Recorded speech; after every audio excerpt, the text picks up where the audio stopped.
बच्चा हुआ जो खत्म हो जाता है।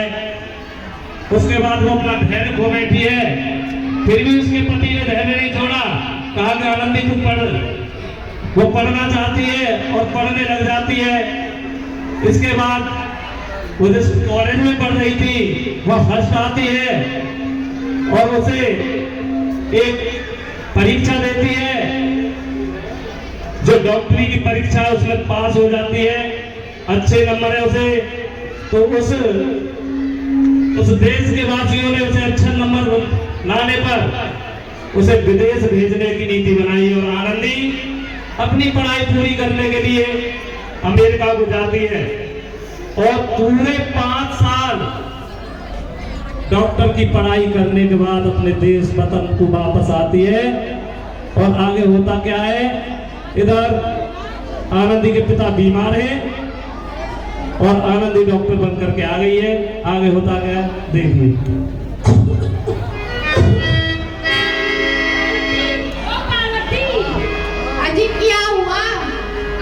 कुछ घबराहट सी हो रही लगता है हमें जाने का समय आ गया है।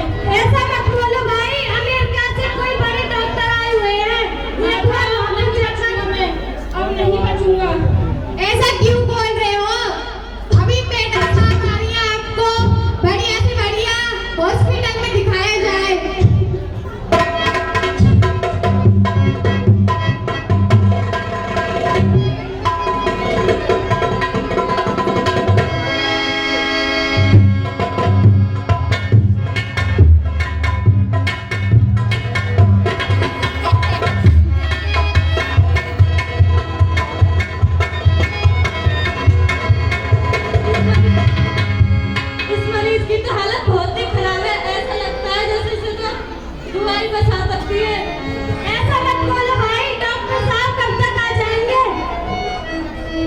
जल्दी बुलाओ मैडम साहब को।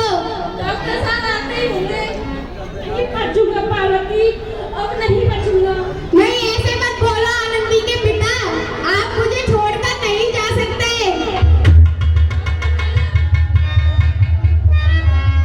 आती होंगी डॉक्टर मैडम।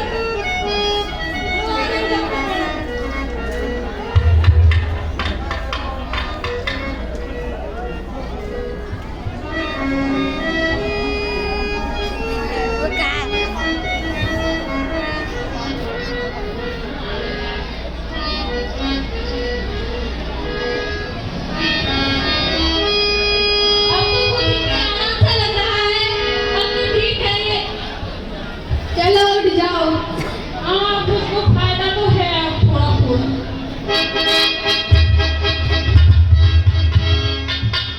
मैं ऐसे डॉक्टर साहब से मिलना चाहता हूँ जो मुझे मौत के मुंह से बचाया।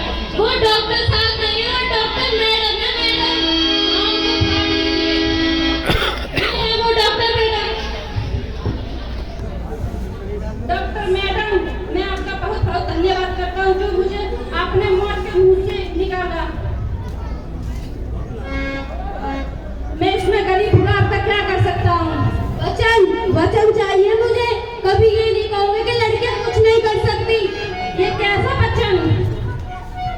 अरे श्यामलाल तुमने पहचाना नहीं, ये तुम्हारी बेटी आनंदी है। ये मेरी बेटी आनंदी? हाँ हाँ वही आनंदी बाबू जिसको तूने चूल्हा और घर के सिवा कुछ नहीं सोचा उसके बारे में। मुझे माफ कर दे मेरी बेटी, मुझे माफ कर दे, मुझे माफ कर दे। वही आनंदी जिसकी तूने शादी करके उसकी पूरी जिंदगी काला कर देना चाहा बाबू, वही आनंदी। मुझे माफ कर दे, मैं तेरा बड़ा गुनहगार हूँ, मैं इसके लायक नहीं रहा आनंदी, मुझे मैंने तो तुम्हारा एहसान चुकाया है।